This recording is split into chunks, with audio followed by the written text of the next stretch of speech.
Good morning students, welcome back to today's online class. So last class we will learn about economic biology in plants. So today we are going to start the new topic, that is environmental science, unit 24, environmental science. So students, first you all know about what is environment. You all know environment. What is environment? Environment means surroundings. Environment means surroundings. So what is environmental science?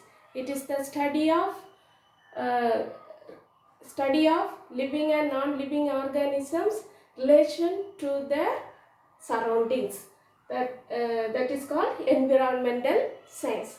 So what is environmental science? Environmental science is the study of living and non-living organism, that is relation to their surroundings. So we all know in the environment many natural resources are there. So either it is living organisms or non-living organism.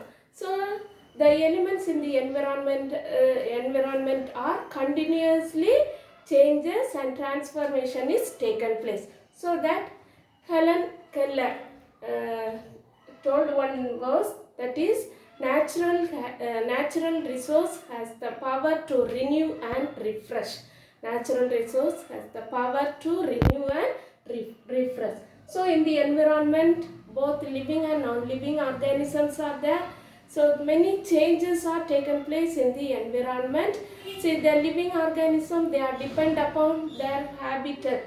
Due to the habitat, based on the habitat, their adaptations are changed. So there is change in the ecosystem. For example, we all know the fish only they can live in the water.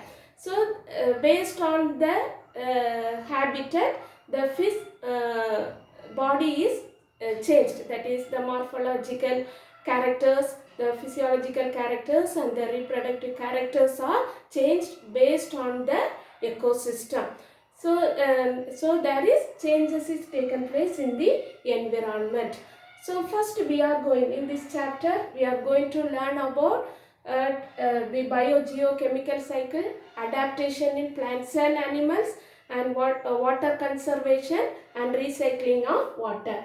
See, today we are going to learn about biogeochemical cycle. First we are going to learn about biogeochemical cycle. First, what is the meaning of bio? Bio means life. Bio means life. Geo means earth. Bio means life. Geo means earth. There is changes. Many changes is taken place between the living organism and the non-living organism. Here, biogeochemical cycle. Bio means life. Geo means earth. See, first we are going to learn about what is biosphere. Biosphere is the part of earth where life exists. Biosphere is the part of earth where life exists. The biosphere, it consists of, it is a part of earth where life exists. So it consists of both living and non-living organism. It can be classified into two types. It can be classified into two types. They are biotic factors and abiotic factors. It consists of two factors. They are biotic factors and abiotic factors. See, biotic factors, it consists of all the living organisms.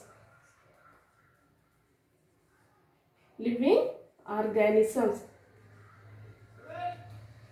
So the living organisms such as plants, animals and all other living organisms comes under biotic factors. So abiotic factors consist of non-living things.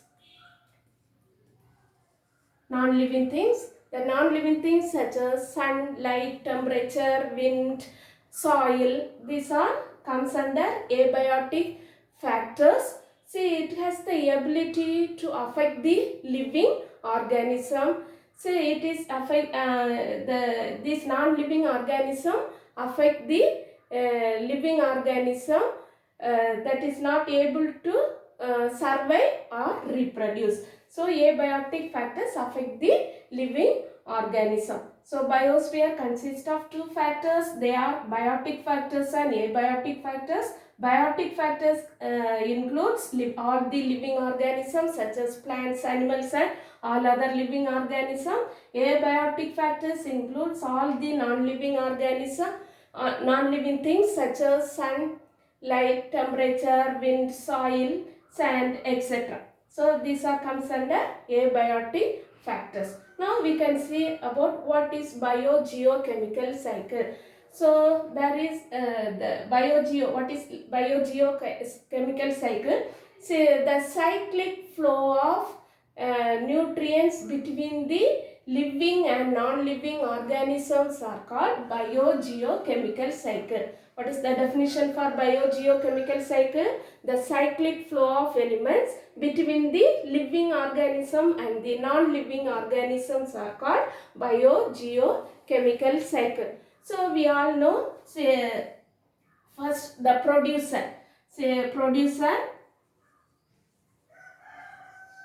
See what are producer? All the green plants comes under producer.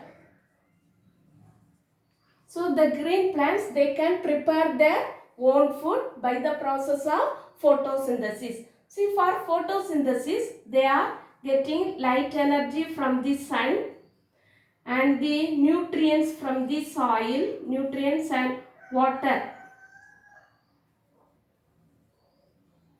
Nutrients and water, they are absorbed from the soil, and the green pigment, that is chlorophyll that is present in the leaves of the plant. So with the help of that, so and carbon dioxide, it is present in the atmosphere. So they are absorbing carbon dioxide, they are getting light energy from the sun and getting water from the soil, and in the presence of chlorophyll, that is the green pigment present in the leaves. With the help of this, they are preparing the own food, carbohydrates, by the process of photosynthesis, and it can be the food energy that can be transferred to the next trophic level. So producer, they are preparing the own food. See, now the producer, the next trophic level is herbivores. These are plant eating animals. They are depending upon the plants for their food. So they are eating the plant. Now the food energy is transferred to the second trophic level, that to herbivores. Then it is transferred to primary consumer.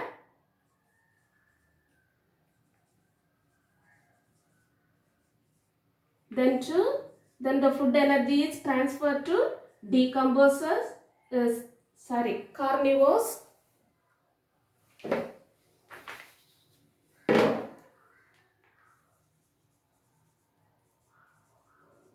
Carnivores.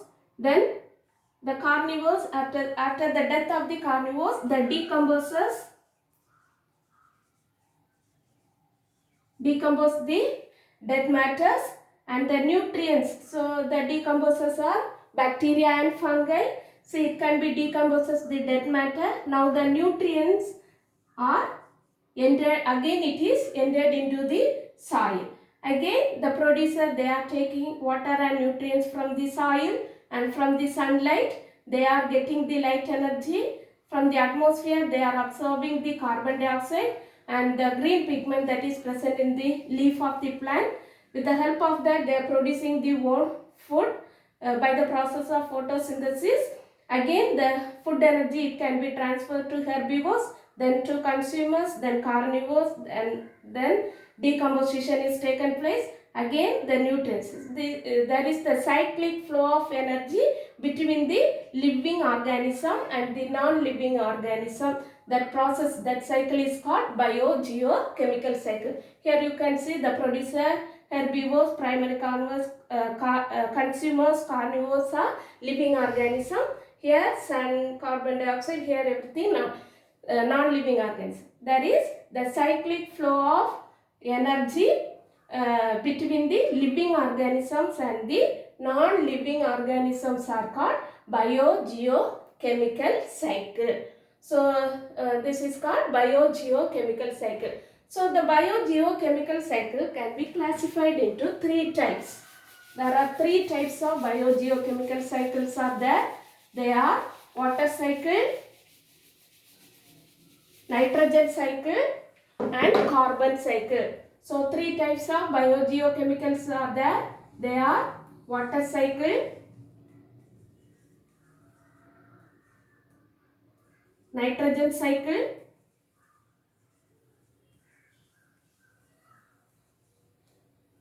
and carbon cycle. Today we are going to see about the first one, that is water cycle. See, the water cycle, it is otherwise called hydrological cycle.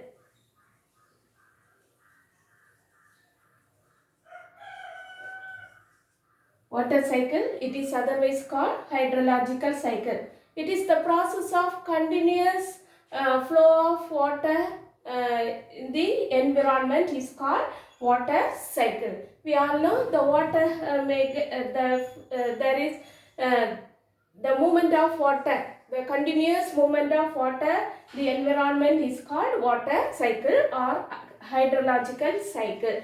So there is the continuous movement of water from one reservoir to another reservoir. This is the process taken in the environment. There is the continuous flow of or movement of water from one reservoir to another reservoir. It is taken place by the process of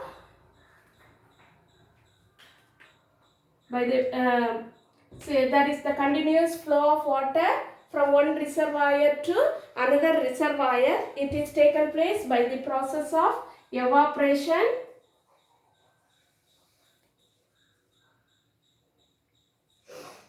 sublimation,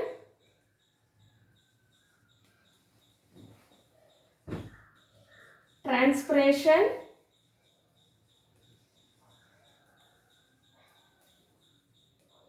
condensation,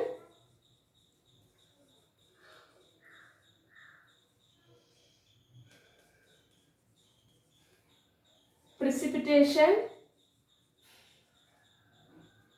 then surface runoff,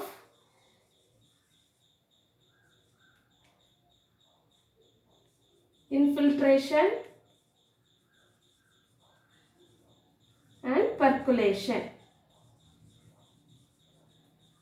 So in the environment there is continuous movement of water from one reservoir to another reservoir by taking the process of evaporation, sublimation, transpiration, condensation, precipitation, runoff, infiltration and percolation.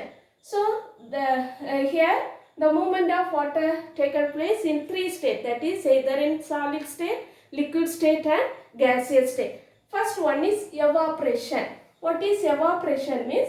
Here the movement of water, that is the liquid, it can be transformed into gaseous state. See here, liquid, it can be changes into gaseous state. So that process is called evaporation. That we all know, on the surface of the water bodies, the water may get evaporate, vaporization, it is taken place. Say, due to temperature, the liquid can be, the water can be evaporates in the form of water vapor. That is, the liquid, it can be changes into gaseous state. That process is called evaporation. So before reaching the boiling point, the liquid, it can be transferred into gaseous state. That form is called evaporation. See, evaporation, it is taken place in the surface of the water body, from all the surfaces, from the pond, seas. See, on the surface of the water bodies, the water may get evaporates. The liquid that can be transformed into, changes into vapors. That is called evaporation. Next one is sublimation. See, sublimation, here the solid state is changed into gaseous state. The solid state is changes into gaseous state. See, we all know from the ice caps, The glaciers, see the high mountains and all, the temperature is very low, so the water it is in the form of solid. Solid means it is in the form of ice cap, ice cubes or glaciers. See, from this, due to the high temperature, the solid may get change into gaseous state. That is called sublimation. Next one is transpiration. What is transpiration means? You all know already, you have learned last chapter, you have learned what is transpiration. So the transpiration, that is the evaporation of excess water from the aerial parts of the plants. So the plants, so they can absorb the water from the soil and it can reach us to the aerial parts. Some amount of water they can utilize for the life processes, and the remaining excess water it can be evaporates through the surface of the leaves. So there is tiny pores present on the leaves. Through these pores, the water may get evaporates. That is called transpiration. Next one is condensation. It is the reverse process of vaporization, evaporation. That is, the gas it is changes into solid state. The gas it is changes into solid state. So the water vapor present in the atmosphere, so due to temperature it can be cool and it can be form a tiny droplets. The small droplets it can form. These tiny droplets are come together and form a cloud or fog. So it can be the gaseous state, it can transform into solid state. That process is called condensation. Next one is precipitation. Now the water may get condensed and form a clouds or fog. So next process is precipitation. What is precipitation means? See, when the cloud get cools, see the clouds it can be changed into liquid form, and small droplets of water it can be come to the earth in the form of rain, drizzle or snow or hail. So the water may get the cloud may get due to cool, see form a droplet. These water droplets are come to again it is reaches to the earth in the form of rain, drizzle, snow or hail. So again the water it can come to the earth. Say next process is runoff. The water, when the rain is falling, the water may get runoff on the surface of the earth. See, it can run off and finally it can reach to the channel, lakes, rivers, and last it can end into the sea or ocean. So that is runoff. Next one is infiltration. Some water get filtered into the soil, deep into the soil, and it can increases the groundwater level. It can increases the groundwater level. So it can filter into the soil. So penetrate into the soil, deep into the soil, and it can increases the groundwater level. Next one, percolation. What is percolation means? Here some water it can reach to deep into the soil through the fractured rocks. Porous or fractured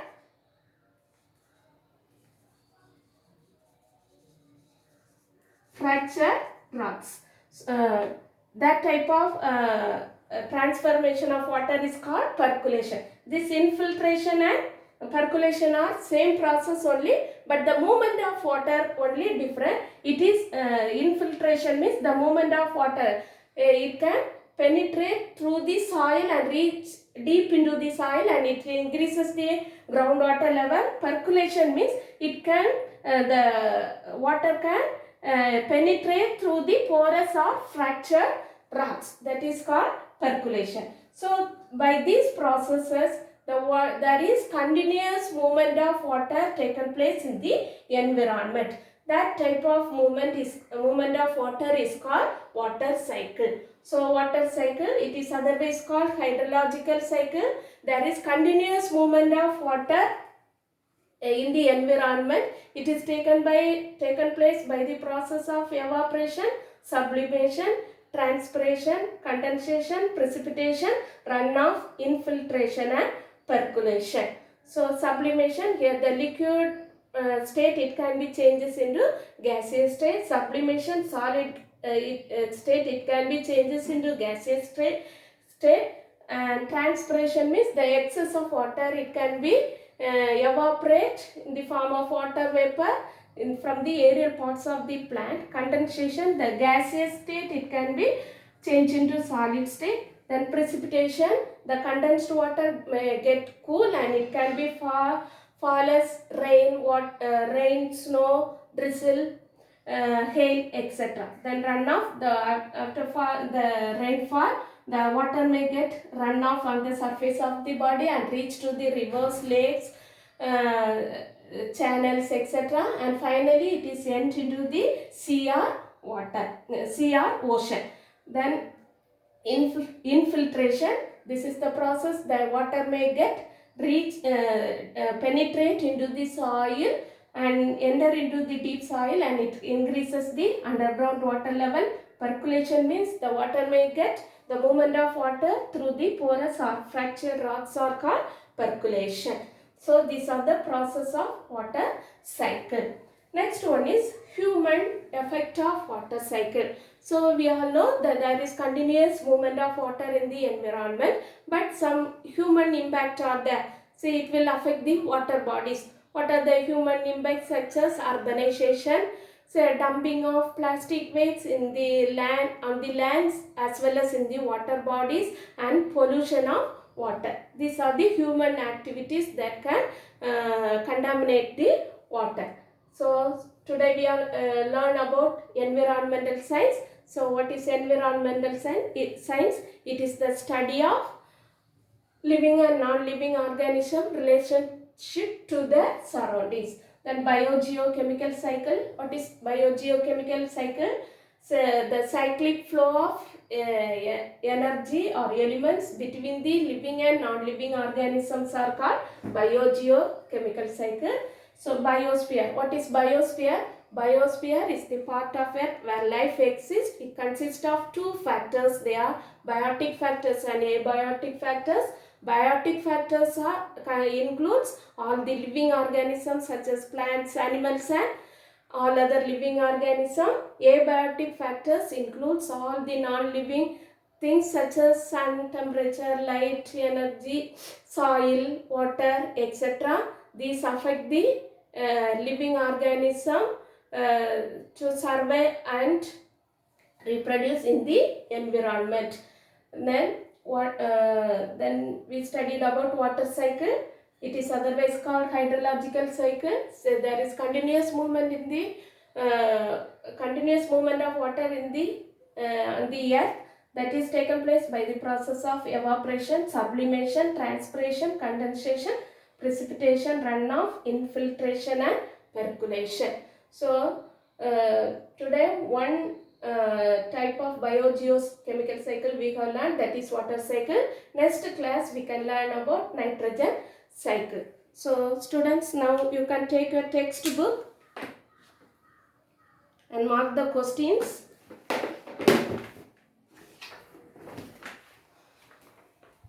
Take page number 300. First Roman letter 1, choose the correct answer. First one, all the factors of biosphere which affect the ability of organism to survive and reproduce are called as abiotic factors. The answer is abiotic factors. Then second one, the ice sheets from the north and south poles and the ice caps on the mountains get converted into water vapor through the process of sublimation. Sublimation. The answer is sublimation. Then Roman letter 5. Answer briefly. First question. What are the two factors of biosphere? That one in page number 290. Take page number 290. Say in that biogeochemical cycle, under that one, second para. The 2 points are there now. That one. Biotic or living factors which include plants, animals and all other living organisms. Second one, abiotic or non-living factors which include all factors like temperature, pressure, water, soil, air and sunlight which affect the ability of organism to survive and reproduce. That 2 factors. Then Roman letter 6, answer in detail. Describe the processes involved in the water cycle. Describe the processes involved in the water cycle. That is in page number 291. Water cycle. Under that heading,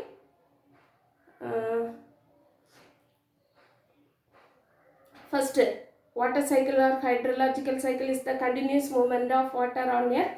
In this process, water moves from one reservoir to another reservoir by process such as evaporation, sublimation, transpiration, condensation, precipitation, surface runoff and infiltration. Up to that, then last 2 line no need. Then evaporation. Evaporation from that to up to percolation. Percolation. Some of the precipitated water flows through soil or porous or fractured rocks. Up to that.